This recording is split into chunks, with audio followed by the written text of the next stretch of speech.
But I want to talk about this game now, and we'll start with we'll go in chronological order. We're going to preview both of these games as well, and we're going to start with Manny in a few minutes on the Fiesta Bowl. So this is, the Mario Cristobal, one game away from getting to coach a team in a home national championship. Carson Beck, the experienced veteran that they brought in to take them to games like this. The team that a lot of people didn't think should necessarily be in the playoff. It was a very divisive pick, very polarizing pick.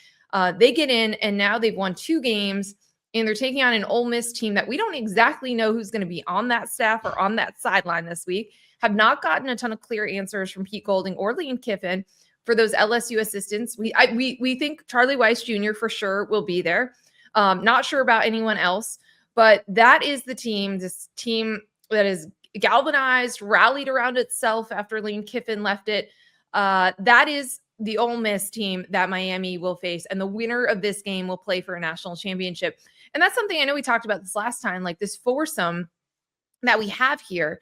There's just incredible storylines, and it's kind of just you have to take a step back and think, okay, Indiana, Oregon, Miami, or Ole Miss is going to win a national championship, but that's just wild to think. So let's focus in on the Fiesta Bowl. Big picture, what intrigues you about Miami Ole Miss? Yeah, it's a very intriguing matchup. And I'll start with Miami, and we talked about it when the bracket came out, where it's like that's one of those teams that you kind of don't want to face because you know all the talent that's there and how they're built on the trenches, et cetera, and they've lived up to exactly that. We watched what their lines of scrimmage can do in a game when they played Ohio State. That was where they controlled the game. That was where they won the game. That was where Ohio State lost the game. And it feels like it's a similar matchup here where the Miami is the team in the trenches in this one. And this is not a shot at Ole Miss, but once again, you look at some of the players that they have both offensively and defensively on the lines.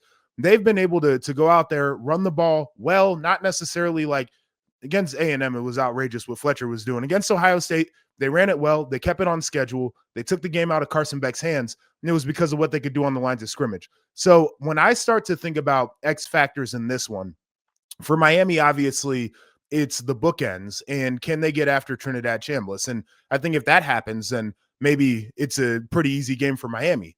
On the flip side of this, though, we have watched Trinidad announce himself as a college football legend after what he did in the game against Georgia. And their ability, Ole Miss's ability to play with tempo and Trinidad Chambliss' ability to take over a game, that is the single biggest factor in this one. I think if Ole Miss can go fast, they can take the edge off of Miami's rush. Now, all of a sudden, we're looking at a game where if we're matching points, do you trust Carson Beck to be able to get the football up and down the field? Do you trust Miami's wide receivers? And we know that Malachi Toney is a very good player, but once again, we haven't really seen their passing offense come alive here in the postseason. If it's a game of matching points, it certainly would favor Ole Miss. So I think it's going to start with controlling the line of scrimmage. That's edge Miami. But now if Ole Miss is going fast and they're doing what they've done where they have explosive big plays and they're getting the ball up and down the field, a matching points game does not favor Miami. That is for Ole Miss 100%. And just that Trinidad Chambliss is mobile, right? Like we have seen that offset Miami's defensive line and the pressure they've been able to get with just 4 in a lot of games. We've seen them struggle with mobile quarterbacks. So that's going to be an interesting dynamic of that individual matchup there of like just Trinidad Chambliss just being very slippery and being hard to pin down. And he's been able to make these magical plays when he's extended the play. I'm interested in all of that as well. And then to your point about Miami's offense, I would say overall it hasn't really shown up in the postseason. I mean, the defense has won them these games, and it's interesting because we have seen it at its peak. Like, right, we've talked about Mark Fletcher Jr. running the ball, things, but the explosiveness and just some of the big playability, which again, a lot of that is Malachi Toney and what he presents. But we just haven't seen a ton of it. And when you're up 14-0 and you're able to be a little bit more conservative, you don't have to press it. You don't have to worry about Carson Beck interceptions. You don't have to call it a certain way, but it does feel like there's going to be a lot more points in this game and that they will have to score. They will have to move the ball. They will have to, also like get their defense off the field against this Ole Miss offense, which we saw completely take over a game. And so I think that's going to be a really interesting dynamic in this one as well. As you think about the coaches in this one, you have someone who is coaching their third game as a head coach, but just beat Kirby Smart. And then you have Mario Cristobal, who, by the way, is doing the things that he said he was going to do to bring Miami back to relevance. They're one game away from playing for a national title. This is the type of thing that Mario Cristobal has been building towards. But these are coaches that are going to be in high pressure situations.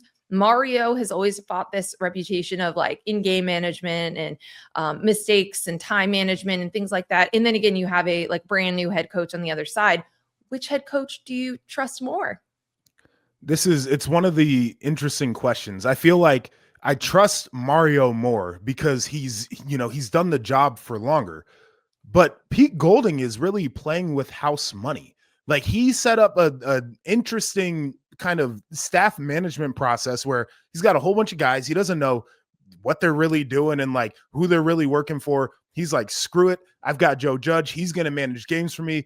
I've got Charlie Weiss Jr. He's calling offense. I'm calling defense. And we're just going to go out there and we're going to be aggressive and we're going to do whatever the hell we want to do. And it's a really intriguing thing because it's almost like it's freeing. I feel like coaches, and we watched them.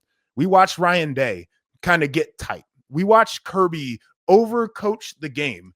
And you've got these guys where it's like Mario knows all the criticisms, and that's perfectly fine. But he's like, my guys are out here fumbling the football. I'm just going to keep giving them the pill, right? Like we're going to run the football. We're going to get aggressive on defense. And I think he's coaching a little bit free. I think that edge is 100% for Pete Golding, though, where he's like, screw it. Like, I'm not even supposed to be here right now. We're not supposed to be here. I'm not supposed to be doing this job. So I'm just going to go out here and I'm going to coach to have fun. So I trust Mario more just as a coach. Yeah. But it's this interesting thing of Pete Golding being like, I ain't supposed to be here in the first place. So why not just unload the clip? Yeah, I see what you're saying. But I mean, I think you have to go with Mario and just the way that his coordinators have been all season, especially Heatherman and this defense and how they've handled all of these situations. So I think it's definitely an edge to Miami because they're also all on staff and and they have not been going back and forth to Baton Rouge all week. We know who's on their staff. But yeah, I mean, that's always a question in the back of your head, game management, if it's a tight game with Mario Cristobal, but here's a great opportunity to change that narrative for him. I want to flip over the game management thing, just real quick to underscore that again. Joe Judge is doing that. Like Pete Golding has basically said, like, that's not my job. And I think that's a tough spot to be in too. There's like an extra layer of back and forth that has to happen with that. It's true. It's true. We've always said that Mario and some of these coaches should just have that though. Like they should just have a guy who's only in charge of that, keeping track of the clock, down distance situations. I mean, it didn't work at the end of the half for Ole Miss. That's the correct. part where it did not. That was when we were like brand new head coach.